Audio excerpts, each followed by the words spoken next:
Assalamualaikum warahmatullahi wabarakatuh. Selamat pagi adik-adik sekalian. Kita lanjutkan pembelajarannya. Kita masuk ke mata pelajaran IPAS ya, ilmu pengetahuan alam dan sosial. Nah, dalam konteks ini Pak Jul akan membahas mengenai sistem pernafasan ya. Karena sebagaimana kita ketahui yang namanya makhluk hidup itu kan tidak pernah lepas, tidak pernah berhenti bernapas. Selama kita hidup 24 jam nonstop, 366 hari dalam satu tahun itu kita selalu bernapas, tidak pernah berhenti bernapas. Karena kalau kita berhenti bernapas ya sudah, itu merupakan salah satu tanda bahwa makhluk hidup itu sudah mati. Gitu ya. Nah, kita langsung untuk memahaminya, kita dengan mengerjakan latihan kegiatan terbimbing 1 di sini.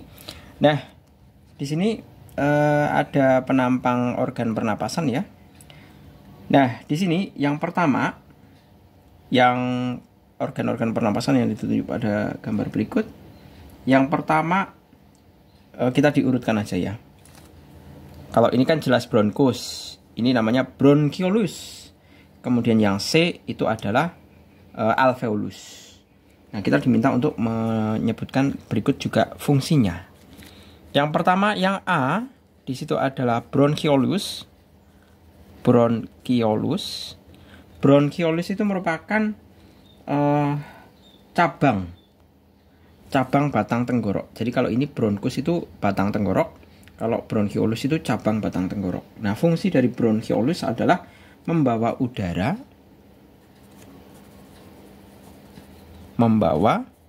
udara ke alveolus. Kemudian yang B, jelas itu merupakan bronkus atau batang tenggorok. Itu fungsinya adalah meneruskan udara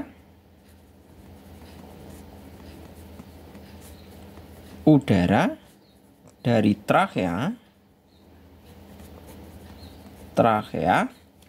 ke bronchiolus.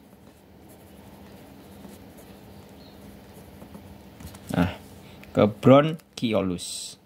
Kemudian yang C, alveolus, itu adalah tempat pertukaran ya. Tempat pertukaran udara. Nah, tempat pertukaran udara itu maksudnya apa? Maksudnya adalah oksigennya diikat ya. Kemudian karbon dioksidanya itu nanti dilepas. Nah, itu pertukarannya. Lanjut ke yang nomor kedua. Di sini ya. Nomor kedua, urutkan nama organ-organ pernapasan dari yang terluar sampai yang ke terdalam ya. Mungkin ini pertanyaannya. Nah, dari luar ke dalam ya, benar. Berarti kalau dari luar ke dalam, yang pertama adalah jelas hidung. Kemudian faring, kemudian laring, kemudian trachea ya, mestinya ya, trachea, kemudian bronkus, dari bronkus ke bronchiolus, dari bronchiolus ke alveolus. Nah, ini merupakan urutan dari sistem pernapasan pada manusia ya, dari luar ke dalam. Lanjut ke nomor ketiga. Jelaskan pernapasan yang terjadi pada bagian tersebut. Nah, ini ada pada bagian alveolus ya. Jadi yang terjadi apa sih di dalam alveolus itu? Jadi konteksnya di alveolus ya, saya tulis di sini alveolus. Nah, proses yang terjadi adalah pengikatan O2 atau oksigen oleh kapiler darah.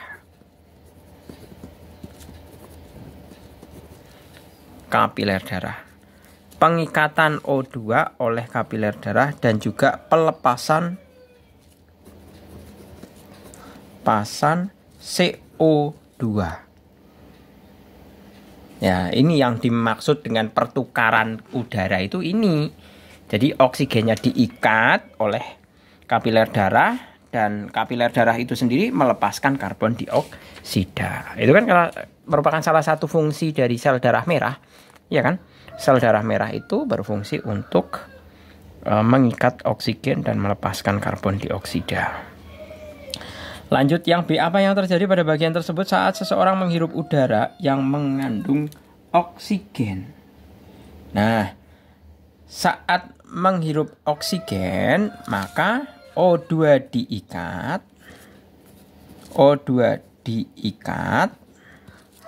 diteruskan ke jantung, ya kan? Ke jantung, kemudian diedarkan, dipompa ke seluruh tubuh untuk oksidasi, untuk keperluan oksidasi atau pembakaran. Ya.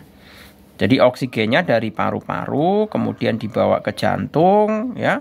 Kemudian dari jantung itu dipompa melewati aorta ke seluruh tubuh. Jadi tubuh kita itu memerlukan oksigen. Untuk apa? Untuk pembakaran makanan. Kemudian yang C, bagian tersebut berbentuk gelembung untuk memaksimalkan luas permukaannya. Apakah hal tersebut berhubungan dengan perannya dalam pertukaran gas? Jelaskan jawabanmu. Nah, yang namanya gelembung itu kan memiliki luas penampang yang lebih lebar, ya kan? Jadi dengan luas penampang yang lebih lebar, luas itu akan mengikat oksigen yang lebih banyak, seperti itu. Dan juga bisa melepaskan karbon dioksida lebih banyak. Jadi kalau karbon dioksida itu kan sifatnya toksik ya di dalam tubuh kita. Makanya karbon dioksida itu harus, kalau ada di dalam tubuh kita, harus segera dilepaskan. Jangan ditimbun di dalam tubuh. Nanti kita akan keracunan. Seperti itu. Jadi makanya bentuknya ini kan bukan bintil-bintil ya. Bentuknya kan gelembung. Nah, gelembung kayak gini, gelembung lingkaran. Kecil-kecil sekali. Nah, ini kalau di istilahnya kalau orang Jawa itu ngomong dijembreng atau dilebarkan gitu loh. Nah, ini nanti luas penampang sangat lebar. Nah, fungsinya apa? Lebarnya ini fungsinya adalah untuk memperluas bidang pengikatan oksigen. Jadi untuk memperluas bidang pengikatan O2 atau oksigen. Seperti itu. Lanjut ke yang nomor keempat ya. Ali membuat model sederhana paru-paru menggunakan botol plastik, sedotan plastisin dan balon seperti pada gambar di samping. Ia ingin menjelaskan proses pernapasan kepada teman-temannya saat ia menarik potongan balon A,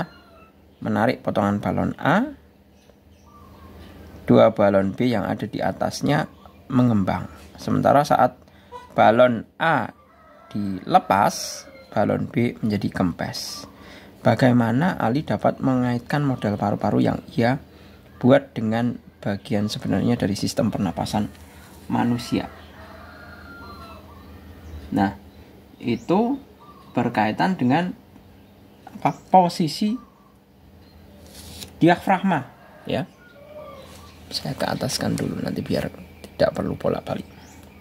Itu berkaitan dengan posisi diafragma. Jadi antara hubungan yang satu mengembang ikut mengembang, yang satu mengempis ikut mengempis, itu berkaitan dengan posisi diafragma. Diafragma itu letaknya ada di bawah rongga tulang rusuk ini ya, di bawah rongga dada ya, itu diafragma. Kemudian yang B, apakah model paru-paru Ali mencerminkan cara paru-paru manusia bekerja dalam proses pernapasan? Iya, jelas ya. Jadi ibaratnya dua buah botol ini, proses botol ini menarik, mengembang, kemudian dilepas, mengempis, ya, itu identik dengan cara kerja yang ada pada diafragma manusia. Seperti itu.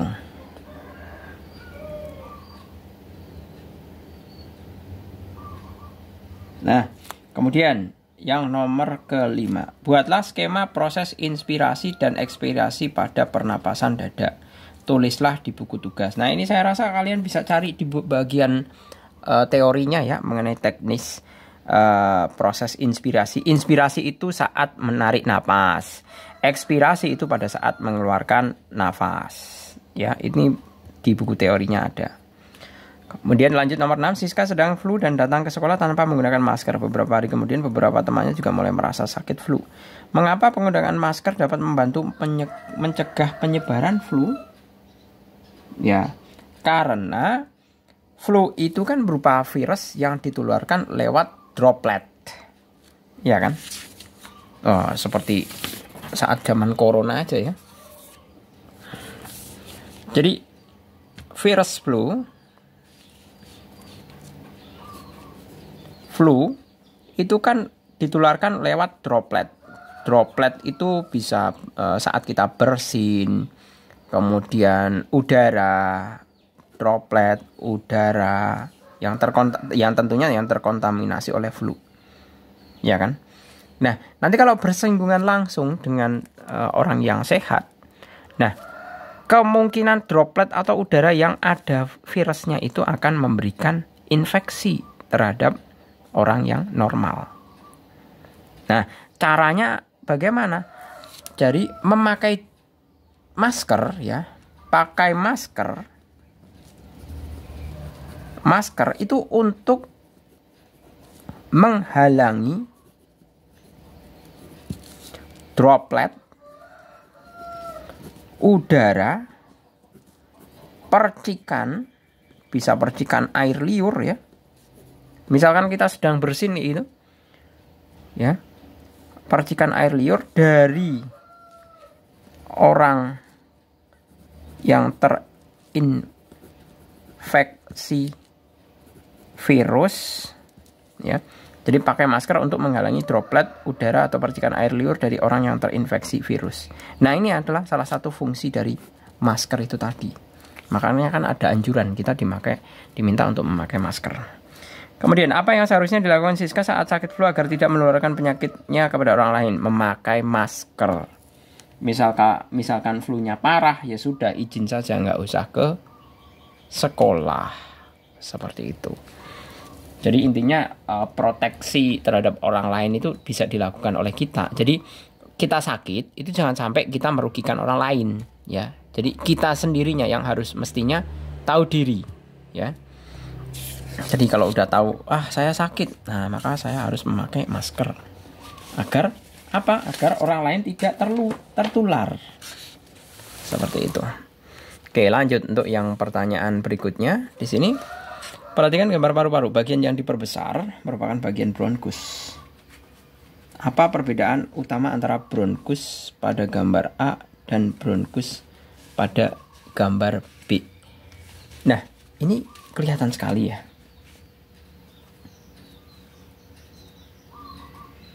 Ini. Nah, ini kan lubangnya lebar. Nah, kalau ini lubangnya sempit, bronkus, ya. Jadi kita bisa mengatakan bronkus A lubangnya lebar. Lubang lebar. Bronkus B lubang sempit. Ya kan? Ini kan kelihatan ini. Ya, kelihatan sekali kan? Seperti itu. Nah, kemudian manakah gambar yang menunjukkan bronkus yang normal? Yang normal itu jelas A, ya. Yang A normal. Nah, kalau yang ini sempit, kalau sempit bronkusnya itu mengakibatkan kita sesak napas, ya. Atau bisa dikatakan sebagai posisi bronkus orang yang sedang kena penyakit asma. Seperti itu. Ini yang B ya. Kemudian yang C, manakah gambar yang menunjukkan bronkus yang tidak normal, tidak sehat? Jelas B ya. Bronkus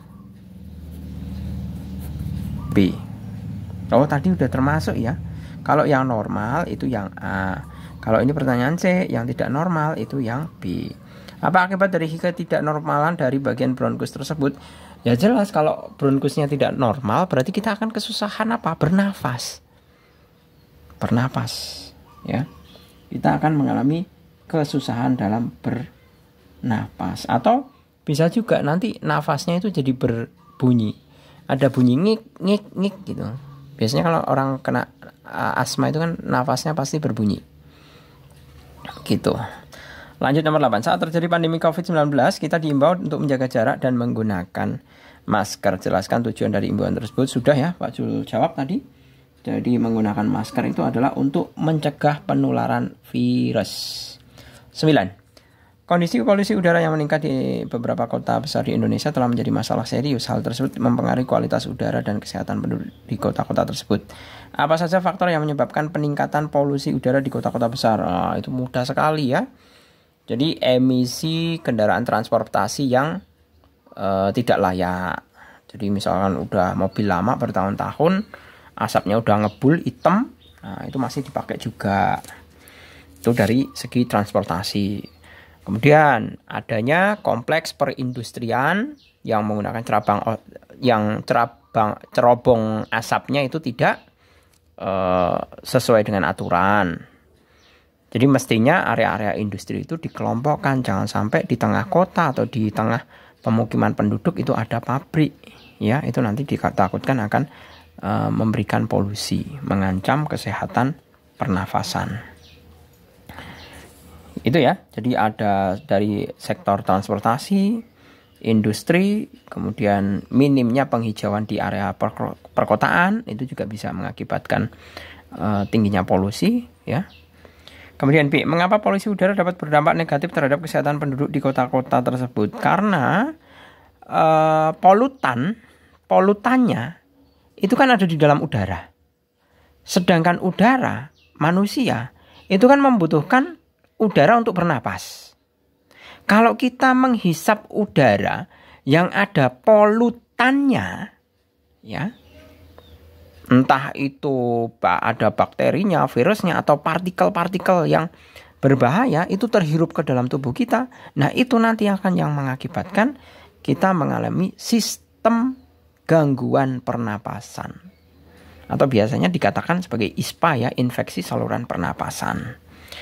Kemudian yang C, bagaimana pemerintah dan masyarakat dapat berkontribusi untuk mengatasi masalah polusi udara? Nah, caranya kalau contohnya bidang transportasi, ya udah adanya pembatasan kendaraan. Jadi kalau misalkan kendaraannya sudah tidak layak pakai, ya sudah jangan dipakai lagi.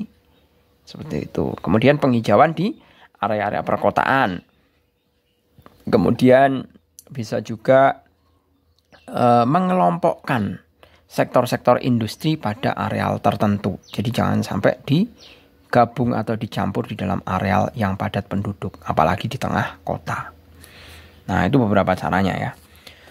Kemudian yang terakhir, yang keberapa ini? Yang ke-10 ya. Budi mengikuti kampanye menanam pohon dan penghijauan di sekolahnya. Dari penjelasan guru, kegiatan menanam pohon dan penghijauan bermanfaat bagi kesehatan pernapasan manusia. Mengapa tanaman dan pepohonan dapat membantu meningkatkan kualitas udara di sekitarnya? Karena tanaman itu menghisap, karena tanaman menyerap CO2 dalam proses fotosintesis ya, seperti itu. Dan fotosintesis itu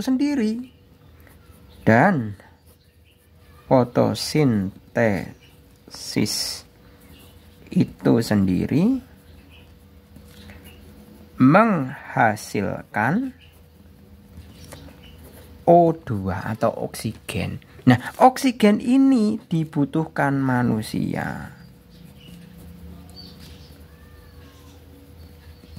Seperti itu. Makanya kalau kita berada di bawah pohon yang rindang itu kan udaranya sejuk, segar. Nah, itu karena apa? Karena udara pada pohon pada siang hari itu mengeluarkan oksigen ya yang kita butuhkan. Lanjut yang B, apakah menanam pohon dan melakukan penghijauan hanya bermanfaat bagi kesehatan pernapasan manusia? Jelaskan. Nah, saya rasa tidak ya. Menanam dan melakukan penghijauan bukan hanya bermanfaat bagi kesehatan pernapasan ya, tapi juga bermanfaat bagi seluruh makhluk hidup. Jadi kalau kita contoh aja menanam pohon, itu kan bisa dijadikan tempat habitat untuk burung-burung kan. Burung-burung, serangga, itu kan bisa menempati di areal tanaman atau pohon-pohon. Lanjut, apakah keberadaan pepohonan dapat mengurangi polusi udara di lingkungan sekitar? Yes, ya benar ya ini jawabannya. Karena salah satu manfaat dari pohon adalah menyerap gas, sama seperti jawabannya A ya, menyerap gas karbon dioksida yang digunakan dalam proses fotosintesis. Oke, gitu ya. Saya rasa cukup 10 soal, hanya satu soal yang saya tinggalkan. Saya rasa itu juga kalian bisa mengerjakan sendiri. Oke, gitu. Saya rasa cukup. Semoga bermanfaat. Terima kasih. Selamat pagi. Assalamualaikum warahmatullahi wabarakatuh.